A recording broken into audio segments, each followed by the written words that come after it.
अजब रंग जमा रखा है, एक उलझी हुई तस्वीर बना रखा है। कुछ समझ में नहीं आता कि ये चक्कर क्या है, खेल क्या तुमने अजल से ये रचा रखा है।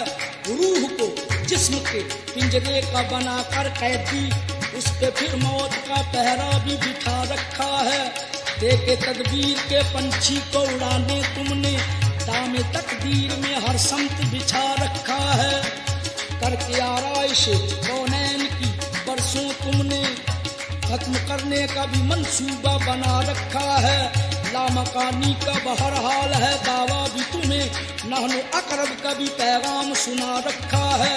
ये बुराई वो भलाई, ये जहन्नुम वो बहिश्त, इस उलट फेर में फरमाओ तो क्या रखा है। जुर्म आदम ने किया और सजा बेटों को, अदलो इंसाफ का मियार भी क्या रखा है।